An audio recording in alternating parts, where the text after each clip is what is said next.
أعوذ بالله من الشيطان الرجيم بسم الله الرحمن الرحيم وبه نستعين وصلى الله على محمد وآله الطاهرين وأصحابه المنتجبين.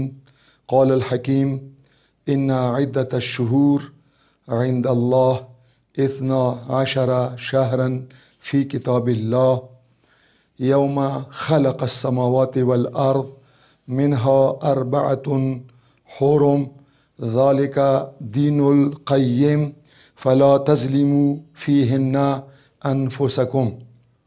قدرمنو لیدونکو اوریدونکو، محرم الحرام بزرگواره عظیمه میاشته هغو میاشتو نه دی چې د کومو میاشتو ذکر قرآن مجید کې راغلی دی. الله فرمایش کوي ان عدة الشهور، په تحقیق سره په نږدې د ما میاشتو شمار 12 شهرا فی کتاب الله، لاس ودوی یعنی 12 دی چې دای ما کتاب کې قرآن کې لیکلی دی. یوم خلق السماوات والارض، هغې ورځې نه چې ما ځمکه اسمانونه خلقات کړل دا میاشتې مو هم مقررې کړلې. منها 4 حرم ذلك دین القیم، دغو میاشتو کې 4 میاشتې احترام والا میاشتې دي. فلا تظلموا فیهن انفسکم، دغو میاشتو کې تاسې خپلو نفسونو ظلمونه ما کوئ، تاسې جنگ و جدال نه ځان وساتئ، تاسې قتل و غارت نه ځان وساتئ. هغه میاشتې د مسلمانانو ټولې فرقې ورباندې متفق دي چې 4 میاشتې چې کومې خدای سره محترمې دي، ذوالقعده، ذوالحجه، رجب و محرم الحرام دی. و دغو میاشتو کې د اهل سنت والجماعت ځنه علما لیکي چې ماه مبارک رمضان نه وروسته ډیر عظمت څه ورکېدی، هغه د محرم الحرام میاشته دی. ویلي چې دغې میاشتې کې مو اهل شیعه په نږدې څه ایمو مجتهدین یایي چې په کار دی دغې میاشتې کې تاسې اول محرم نه روژه ونیسئ، دریم باندې روژه ونیسئ، اووم ورځې باندې هم روژه ونیسئ.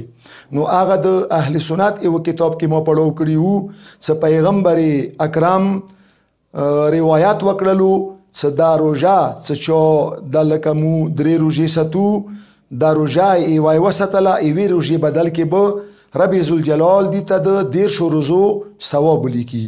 پس دا میاشته د ماه محرم الحرام په کار دی چې ټول امت مسلمه بلکې ځکه وایم چې ټول عالم انسانیت په کار دی د دغې میاشتې احترام وکړي، د دغې میاشتې عزت وکړي، د دغې میاشتې احترام ساتلې دپاره جنگ و جدال نه، فتنې فساد نه ځانونه وساتي، ویلې وساتي، دیوجې نه وساتي چې جوش ملیح آبادیه‌ای چې انسان کو بیدار تو ہو لینے دو، انسان کو بیدار تو ہو لینے دو، ہر قوم پکاریگی ہمارے ہے حسین.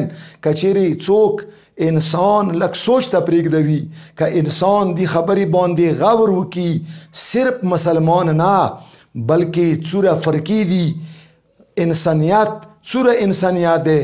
هر یو انسان به وي چې حسین بیره د مسلمانو نه دی بلکې حسین ایمو هم دی.